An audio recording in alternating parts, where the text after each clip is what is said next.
नहमदुहु व नुसल्ली व नुसल्लिम अला रसूलिल करीम अम्मा बाद फ़अऊज़ु बिल्लाहि मिनश्शैतानिर रजीम बिस्मिल्लाहिर रहमानिर रहीम व इन कुंतुम फ़ी रैबिम मिम्मा नज़्ज़लना अला अब्दिना फ़अतू बिसूरतिम मिन मिस्लिही सदक़ल्लाहुल अज़ीम। अस्सलामु अलैकुम व रहमतुल्लाहि व बरकातुहू। हम्दो सलात के बाद अहबाब ज़ीवकार, हमारी आज की गुफ्तगू का मौजू कुरान और साहिब कुरान के बारे में होगा।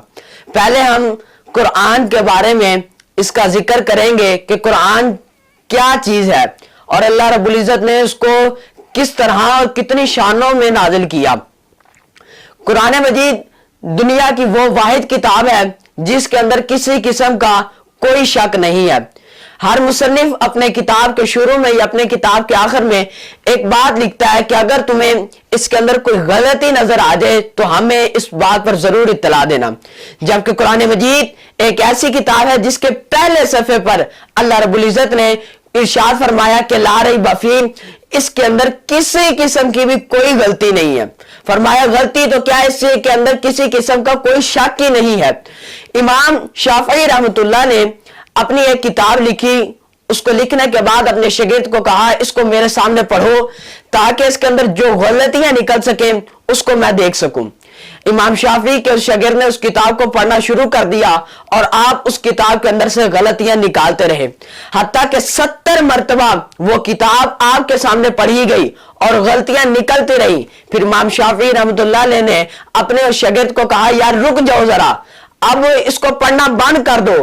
कहा इसके अंदर गलतियां निकलती ही रहेंगी। ये फकत कुरान मजीद का एजाज है कि कुरान मजीद के अंदर किसी किस्म का कोई शक नहीं है। और कुरान मजीद अल्लाह रब्बुल इज्जत की वो किताब है जिसको अल्लाह रब्बुल इज्जत ने नबी पाक सल्लल्लाहु अलैहि वसल्लम को सबसे बड़ा मोजज़ा अता किया, क्योंकि हर नबी को अल्लाह रब्बुल इज्जत ने उनके जमाने के एतबार से, कौम की तरक्की के एतबार से अल्लाह रब्बुल इज्जत ने उनको मोजज़ा अता किया। जिस तरह हजरत सालेह अलैहिस्सलाम को अल्लाह रब्बुल इज्जत ने पत्थर पर मोजज़ा अता किया था, क्योंकि उनकी कौम की तरक्की का उरूज जो है वो पत्थर के ऊपर था कि लोग सिर्फ हैवान के अलावा पत्थर से हर एक चीज बना लेते थे। तो हजरत सालेह अलैहिस्सलाम को अल्लाह रब्बुल इज्जत ने यह मोजज़ा अता किया कि आपने पत्थर से ऊंटनी को निकाला। इसी तरह हजरत यूसुफ अलैहिस्सलाम को अल्लाह रब्बुल इज्जत ने उनके जमाने के एतबार से हुस्न का जो है वो मोजज़ा अदा किया था, क्योंकि मिस्र के शहर के अंदर गली गली बाजार बाजार में एक से बढ़कर एक हुस्न बिकता था। हजरत यूसुफ अलैहिस्सलाम को अल्लाह रब्बुल इज्जत ने हुस्न का मोजज़ा अता किया कि मिस्र क्या पूरी दुनिया में उस वक्त आपसे ज्यादा खूबसूरत कोई नहीं था। इसी तरह हजरत मूसा अलैहिस्सलाम की जब बारी आई तो अल्लाह रब्बुल इज्जत ने उनको जो है वो जादू का तोड़ अता किया, क्योंकि आपके जमाने में लोग एक से बढ़कर एक जादूगर होता था और वो जादूगरों का एक मुकाबला लगता था जिसमें हर जादूगर अपनी जादूगरी को दिखाता था और दिखाने के बाद बादशाह से जो है वो अपना इनाम हासिल करता था। एक बार फिरौन ने अपने महल में कुछ जादूगरों को बुलाया और उसने कहा कि तुमने उस नबी का मुकाबला करना है। तो सारे जादूगर जो है वो एक वक्त पर इकट्ठे हुए और हजरत मूसा अलैहिस्सलाम को भी बुलाया गया। जब जादूगर इकट्ठे हुए तो उन जादूगरों ने अपनी लाठियों को फेंका तो वो जो उनकी लाठियां थी वो सांप में तब्दील होगी। तो अब हजरत मूसा अलैहिस्सलाम ने अपना असा मुबारक जो है वो उन सांपों की तरफ फेंका तो आपका असा मुबारक जो है वो सांप बन गया और इतना बड़ा सांप बन गया कि उस सांप ने जो है वो सारे सांपों को खा गया। इसी तरह हजरत ईसा अलैहिस्सलाम के दौर में 3 चीजों का इलाज नहीं था, उसके अलावा दुनिया की हर एक चीज का इलाज था। वो इलाज हकीमों का था कि एक से बढ़कर एक हकीम होता था। तो इस दौर के अंदर भी हजरत लुकमान अलैहिस्सलाम जैसे भी अल्लाह रब्बुल इज्जत ने हकीमों को पैदा किया था। वो 3 चीजें क्या थी, उनमें से एक चीज ये थी कि जो शुरू से नबीना होता था उसका इलाज नहीं होता था, जो पैदाइशी नबीना होता था, और दूसरा कोढ़ की बीमारी का इलाज है उस दुनिया में नहीं था, और तीसरी चीज मौत का इलाज नहीं था।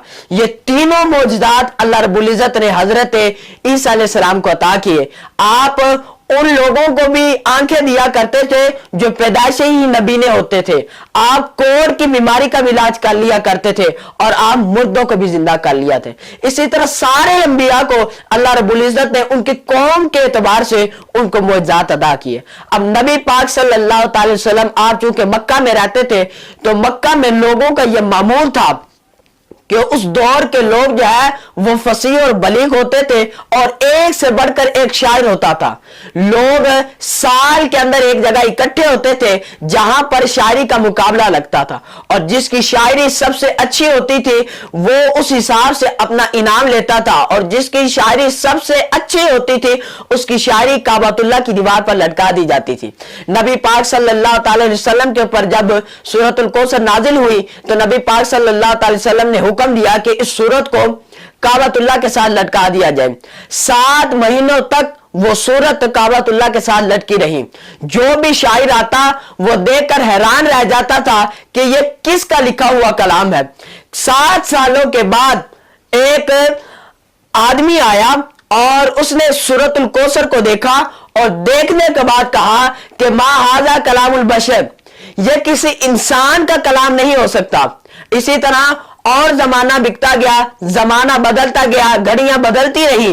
कुछ अरसे के बाद एक और शायर आया, उसने उस सूरत के आखिर में और जो सूरत के आखिर में जुमला बोला गया था मा हाजा कलामुल बशर, इसके आखिर में लिखा वला के हाजा कलामुल बशर। इसका मतलब क्या था कि सूरतुल कौसर की जो 3 आयात थी ये सारी की सारी किसी आम इंसान की नहीं, किसी बशर की नहीं है, लेकिन जो इसके आखिर में लिखा है ना मा हाजा कलामुल बशर, ये जो है ये एक इंसान का लिखा हुआ कलाम है। इसी तरह अल्लाह रब्बुल इज्जत ने नबी पाक सल्लल्लाहु अलैहि वसल्लम को मौजज़ा ये अता किया कि कुरान मजीद जैसी किताब अता की।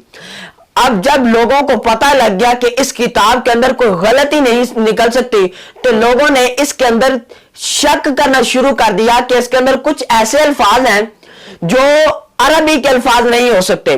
अब लोगों ने वो 3 अल्फाज कौन से थे उनमें से, अब जब लोगों को यह पता लग गया कि इस किताब के अंदर हम कोई गलती नहीं निकाल सकते तो उन लोगों ने, अरब के लोगों ने इसके अंदर 3 ऐसे लफ्ज निकाले जिनके बारे में अरब के लोगों ने कहा ये लफ्ज अरबी के नहीं हो सकते। उनमें से पहला लफ्ज हुजुआ, दूसरा लफ्ज कुब्बार और तीसरा लफ्ज उजा था। अब 3 ये लफ्ज जब नबी पाक सल्लल्लाहु अलैहि वसल्लम की बारगाह में जब पहुंचे, सहाबा ने कहा या रसूलुल्लाह सल्लल्लाहु अलैहि वसल्लम, लोग कहते हैं ये 3 ऐसे लफ्ज हैं जो अरबी के लफ्ज नहीं। तो नबी पाक सल्लल्लाहु अलैहि वसल्लम ने इरशाद फरमाया अब बताओ कि इन 3 लफ्जों का कौन बंदा फैसला करेगा कि ये 3 अरबी के लफ्ज हैं या नहीं। तो अरब के लोगों ने कहा हमारे एक बुजुर्ग शायर हैं जिनको जो है वो इसके बारे में बता सकते हैं कि ये अरबी के लफ्ज हैं या नहीं।